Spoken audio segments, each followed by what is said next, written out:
తాకట్లో ఉన్న మీ బంగారాన్ని విడిపించి ఆ రోజు ఆన్లైన్ రేటుకి కొంటాం. Sharma gold company.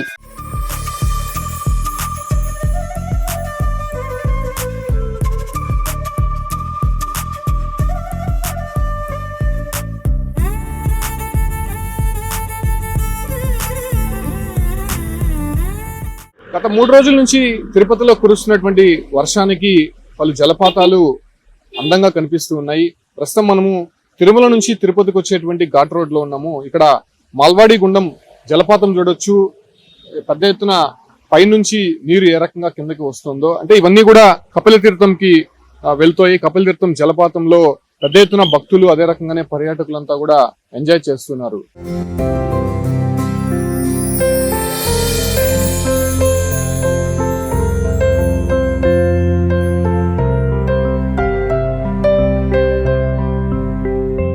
చూడొచ్చు, ఏదైతే తిరుమలలో ఒక్కసారిగా క్లైమేట్ అంతా కూడా మారిపోయినటువంటి పరిస్థితి. అయితే ప్రస్తుతం ఏదైతే అటు ఉత్తరాంధ్ర, రాయలసీమ జిల్లాల్లో పూర్తిగా వర్షపాతం నమోదవుతుంది. అటు పశ్చిమ మధ్య బంగాళాఖాతం, వాయువ్య బంగాళాఖాతం కాస్త అల్పపీడనంగా మారడంతో దాదాపు రాబోయేటువంటి 4 రోజుల పాటు వర్షాలు కురిసేటువంటి అవకాశం ఉన్నట్టు చెప్తున్నారు. సో తిరుమలలో మాత్రం దాదాపు 4 రోజుల నుంచి, అంటే సాయంత్రం అయితే చాలు అర్ధరాత్రి తెల్లవారుజామున వరకు కూడా భారీ వర్షాలు కురుస్తున్నాయి. ఈ క్రమంలోనే ప్రస్తుతం మనం చూసినటువంటి మాల్వాడి గుండం, అంటే ఇది దాదాపు వర్షాకాలంలోనే పెద్ద ఎత్తున నీరు అనేది కిందకి జాలువారుతూ ఉంటుంది.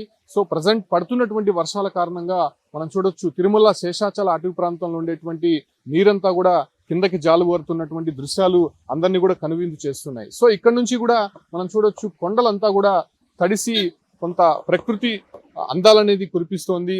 పచ్చని చెట్లంతా కూడా ఇప్పటికే శోభాయమానంగా మారిందని చెప్పుకోవచ్చు. ప్రకృతి చూడడానికే కాదు, అటు శీతల కాలం నాటి క్లైమేట్ కూడా తిరుమలలో కనిపిస్తున్నటువంటి పరిస్థితి. ప్రస్తుతం మనం చూస్తున్నటువంటి ఈ జలపాతమే కాదు, తిరుమలలో అనేక జలపాతాలు కూడా ప్రస్తుతం కనువిందు చేస్తూ ఉన్నాయి. తిరుమల 2 ఘాట్ రోడ్ లో కూడా ఎక్కడైతే కొండ చర్యలు ఉన్నాయో ఆ ప్రాంతంలో అంతా కూడా నీరు అనేది భారీగా కిందకి పడుతున్నటువంటి పరిస్థితి. సో ఈ రకంగా రాబోయేటువంటి మరో 3 రోజుల పాటు భారీ వర్షాలు ఉండేటువంటి అవకాశం ఉన్నట్టు ఇప్పటికే ఐఎండీ హెచ్చరికల నేపథ్యంలోనే కంప్లీట్ గా అటు తిరుమలకు వచ్చేటువంటి యాత్రికులు కూడా ఎంజాయ్ చేస్తున్నారు. మొత్తం పొగమంచు అంతా కూడా శ్రీవారి ఆలయంతో పాటు పలు ఏదైతే ప్రాంతాలంతా కూడా కమ్మేసినటువంటి పరిస్థితి. ముఖ్యంగా తెల్లవారుజామునైతే ఈ ఘాట్ రోడ్ అంతా కూడా పొగమంచుతో నిండిపోయి ఉంటుంది. వాహనాలు రాకపోకలు కూడా కొంత ఇబ్బందికర పరిస్థితులు ఉన్నప్పటికీ కూడా ఆ ప్రకృతి అందాన్ని తిలకిస్తూ ఇక్కడ ఉన్నటువంటి వాతావరణాన్ని ఎంజాయ్ చేస్తూ భక్తులంతా కూడా ఒకంత ఎంజాయ్ చేస్తున్నటువంటి పరిస్థితి కనిపిస్తుంది.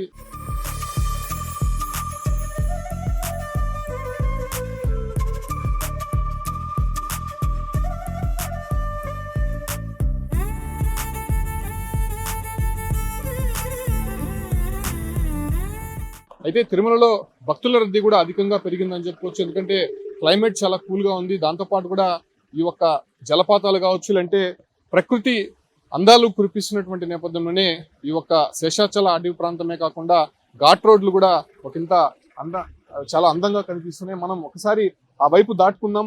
సో తిరుపతి అందాలు మనం చూడొచ్చు. కంప్లీట్ గా ఇక్కడ నుంచి వెళ్తున్నటువంటి వాహనాలతో నేరుగా ఘాట్ రోడ్ నుంచి పైన చూస్తే తిరుపతి మొత్తం కూడా కనిపిస్తూ ఉంటుంది. ఇక్కడ నుంచి నీరు అనేది కిందకి వెళ్తున్నటువంటి క్రమంలోనే అటు జలపాతాలు చూసేటువంటి ప్రకృతి ప్రేమికులకు ఒక ఆహ్లాదకరమైనటువంటి వాతావరణం తీస్తుంది.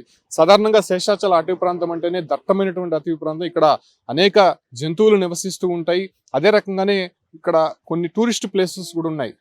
చూడడానికి సమ్మర్లో అయితే అంత వీలుండదు, కానీ ఇటువంటి ప్లేసెస్ లో ఇప్పుడు వర్షం పడితే కొంత అక్కడ నీరు చేరడము, అక్కడ కొన్ని జలపాతాలు కావచ్చు, అంటే అక్కడ మునిగి ఎంజాయ్ చేసేటువంటి క్రమంలో కొన్ని స్పాట్స్ అయితే ఉన్నాయి. సో ప్రస్తుతం పడుతున్నటువంటి వర్షం కారణంగా ఇప్పటివరకు ఎండిపోయినటువంటి చెట్లన్నీ కూడా చిగురించి పచ్చగా కనిపిస్తున్నాయి. దాంతోపాటు కూడా ఏదైతే పైన ఉన్నటువంటి నీరంతా కూడా కిందకి జాలువారుతూ వస్తున్నటువంటి జలపాతాన్ని చూసి అందరూ కూడా ఎంజాయ్ చేస్తున్నారు. దాంతోపాటు కూడా కంప్లీట్ గా పొగమంచు అనేది ఎప్పుడైతే మనం వర్షాకాలంలో కానీ లేకపోతే శీతాకాలంలో చూసేటువంటి క్లైమేట్ అంతా కూడా ప్రస్తుతం తిరుమలలో కనిపిస్తుంది. అటు తిరుమల మొత్తం కూడా దుప్పటిలా మంచంతా కూడా కమ్మేస్తూ ఉంది. సో ఈ క్రమంలోనే అటు వచ్చేటువంటి భక్తులు కావచ్చు, అంటే తిరుమలకి నిత్యం వచ్చేటువంటి స్థానికులు కూడా ఎంజాయ్ చేస్తున్నటువంటి పరిస్థితి. ప్రస్తుతం తిరుమల ఘాట్ రోడ్ లోనే కాదు, అది కపిల తీర్థంలో కూడా జలపాతం అనేది ఒక కనువిందు చేస్తుంది. సో వచ్చేటువంటి భక్తులు పుణ్యస్నానాలు ఆచరిస్తుంటే అటు టూరిస్టులు మాత్రం వాటర్లో ఎంజాయ్ చేసినటువంటి పరిస్థితి తిరుమలలో కనిపిస్తుంది.